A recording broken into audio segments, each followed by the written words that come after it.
السلام عليكم ورحمة الله وبركاته.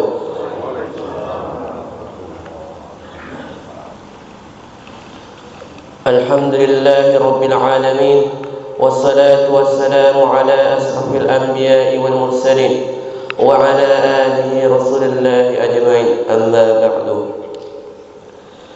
Puji dan syukur kita panjatkan kepada Allah Subhanahu wa taala yang telah memberikan nikmat yang begitu banyak sehingga kita dapat hadir dalam masjid yang berkah ini. Selawat dan salam kita panjatkan, selawat dan salam kita curahkan kepada Nabi besar kita Nabi Muhammad sallallahu alaihi wasallam yang telah membawa kita dari zaman jahiliyah ke zaman Islamiyah ini. Berdirinya kami di sini ingin menyampaikan satu buah hadis Rasulullah sallallahu alaihi wasallam yang bertemakan segera bertaubat sebelum matahari terbit dari barat. Rasulullah sallallahu alaihi wasallam bersabda, "La tanqati'ul hijratu ma tuqabbilatit taubatu wa la tazalu taubatu maqbulah hatta tatlu'a asy-syamsu minal maghribi fa idza tala'at tubi'a 'ala kulli qalbin bima fi wa kufiya an-nasul 'amal." Hijrah tidak akan terputus selama taubat masih diterima, dan taubat akan tetap diterima hingga matahari terbit dari barat. Jika ia telah terbit dari barat, maka dikuncilah setiap hati dengan apa yang ada di dalamnya, dan dicukupkan bagi manusia amal yang telah dilakukannya. Hadis riwayat Imam Ahmad nomor 1671. Isi kandungan hadis: yang dimaksud dengan terbit matahari dari barat adalah merupakan tanda kiamat yang pertama. Dari Abdullah bin Amr radhiyallahu anhu, beliau berkata, "Aku hafal satu hadis dari Rasulullah sallallahu alaihi wasallam yang tidak pernah aku lupa setelahnya. Aku mendengar Rasulullah sallallahu alaihi wasallam bersabda, sesungguhnya tanda kiamat yang pertama kali muncul adalah terbitnya matahari dari arah barat." Hadis riwayat Muslim dan Imam Ahmad. Jika matahari terbit dari barat, maka keimanan tidak lagi diterima dari seseorang yang sebelumnya tidak beriman, sebagaimana tidak diterimanya taubat orang yang melakukan maksiat. Dari Abu Hurairah radhiyallahu anhu, Rasulullah sallallahu alaihi wasallam bersabda,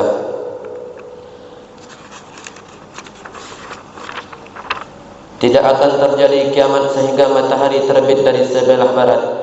Jika ia telah terbit lalu manusia menyaksikannya, maka semua orang akan beriman.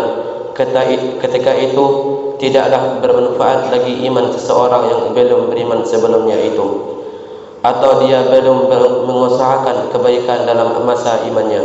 Hadis riwayat Bukhari.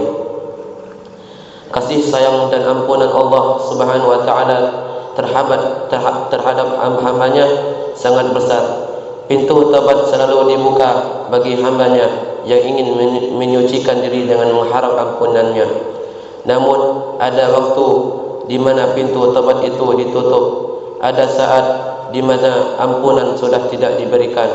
Iman dan amal seseorang tak lagi berguna.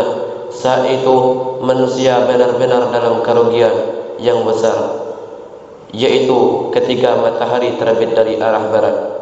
Dari Abu Musa radhiyallahu anhu, beliau berkata, Rasulullah sallallahu alaihi wasallam bersabda, "Sesungguhnya Allah membentangkan tangannya pada malam hari untuk menerima taubat orang yang melakukan kejelekan pada siang hari, dan membentangkan tangannya pada siang hari untuk menerima taubat orang yang melakukan kejelekan pada malam hari hingga matahari terbit dari barat."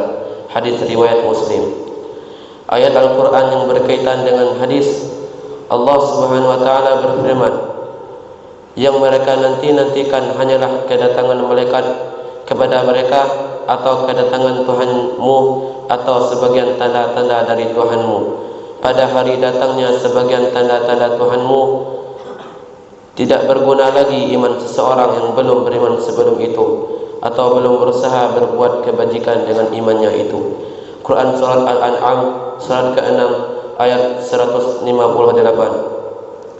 Sebelum kita tutup pembacaan hadis ini, marilah kita bermunajat kepada Allah Subhanahu wa taala.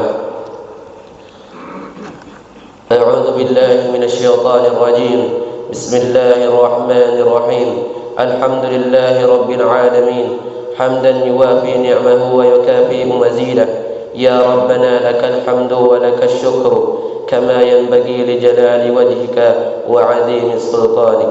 Allahumma salli wa sallim ala sayyidina Muhammad wa ala ali sayyidina Muhammad. Ya Allah yang maha besar dan maha kuasa, kami mohon kepada Engkau ya Allah untuk para musrif, pemberi wakaf, orang tua asuh, donatur pembina dan pengasuh yayasan, pengurus ponpes, Bapak Ibu jemaah salat subuh Masjid Jazratul Abrar dan umat muslim dan muslimat. Diampuni dosa-dosanya, dosa besar, dosa kecil, disengaja ataupun tidak disengaja. Diberi hidayah agar dapat melaksanakan semua perintah-Mu dan meninggalkan semua larangan-Mu. Diberi kesehatan agar bisa istiqamah dalam melaksanakan ibadah, baik yang wajib maupun yang sunnah. Diberi rezeki yang luas dan berkah agar mau berbagi kepada anak yatim dan duafa dan perjuangan Islam. Diberi kemampuan bisa bersabar jika menerima musibah dan pandai mensyukuri kenikmatan. Diberi keturunan yang qurrata a'yun, keturunan yang saleh dan salehah. Rabbana atina fid dunya hasanah wa fil akhirati hasanah wa qina adzaban nar. Subhana rabbika rabbil izzati amma yasifun wa salamun alal mursalin walhamdulillahi rabbil alamin. Wassalamu alaikum warahmatullahi wabarakatuh.